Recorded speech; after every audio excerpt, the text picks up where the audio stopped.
Welcome to the Lifestyle Herbalist, the podcast where holistic wellness meets everyday living. I'm your host, Dabney Vaccaro, registered dental hygienist, clinical herbalist, and certified health coach.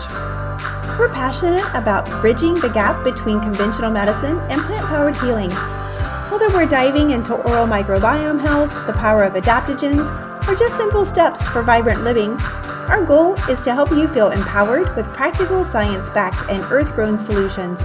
So grab your favorite cup of tea as we dive into this episode. Hello and welcome back to the Lifestyle Herbalist. I'm your host Dabney, and today we're going to dive into the world we all have visited every single night, but often don't give much thought to, the world of sleep. We'll be exploring why sleep isn't just a passive state, but an active, essential pillar of our health. We're going to unpack the mystery of dreams, answer why some of us get stuck in these reoccurring nightmares, and most importantly, what we can do about it.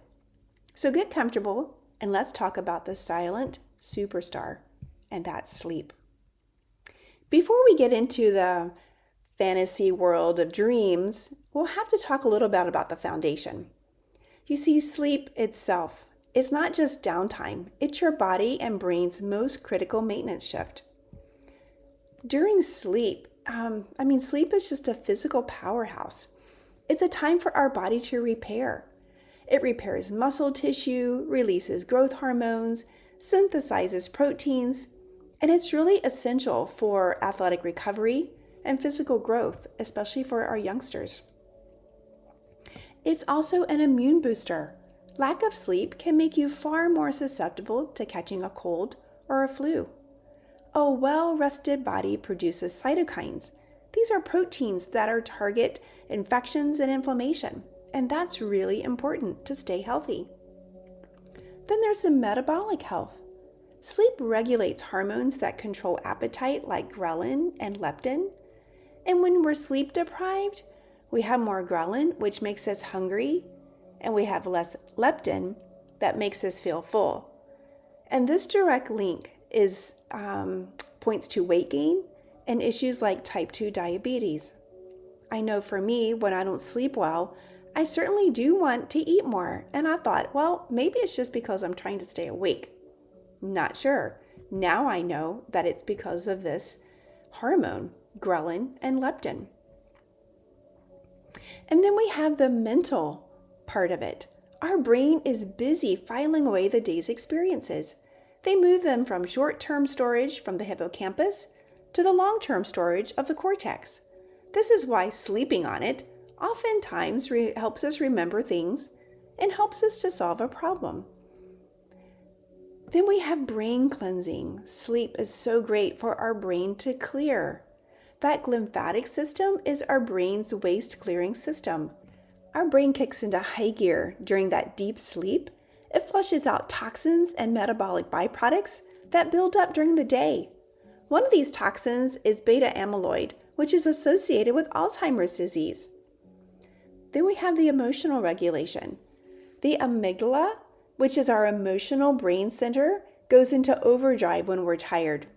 Sleep, particularly REM, helps recalibrate our emotional responses, making us less reactive and more resilient to stress. So we've established that sleep is absolutely critical. But what about the part of sleep that feels like a strange nightly movie? Let's talk about dreams. Why we dream and why it matters if you don't. Well, dreams occur primarily during the REM, which is the rapid eye movement stage of sleep. This isn't just a random statistic. It's a purposefully active process. So during REM sleep, one of the leading theories is that our brain processes the day's emotional events in a safe environment, stripping away the intense emotional charges. It's like a form of overnight therapy. Dreams might be a side effect of our brain linking new memories with old ones, creating a vast interconnected network of knowledge. This helps with learning and creativity. And then some evolutionary psychologists suggest that dreaming is a way to simulate potential threats, and rehearse our responses in a low-stakes environment. I know for me, sometimes I dream, and sometimes I think I didn't dream at all. But here's the reality. Everyone dreams every night. The issue is recall.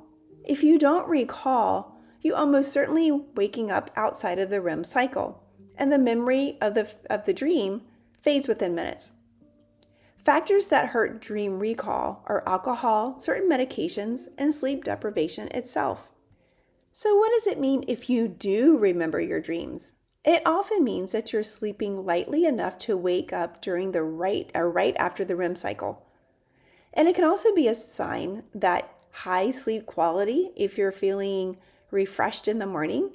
And interestingly enough, paying attention to our dreams and writing them down can dramatically improve the recall over time. But what happens if that nightly movie turns into a horror film? Let's talk about the reoccurring nightmares. Has that ever happened to you?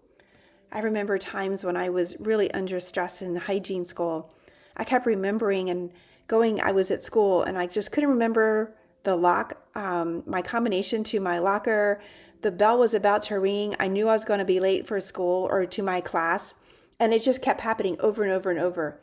The other reoccurring nightmare was when I was also in hygiene school, believe it or not, and I was cleaning my teeth with floss, and when I would pull out the floss, my teeth were coming out too. It was just a weird time of life. Let's just say I must have been under a lot of stress.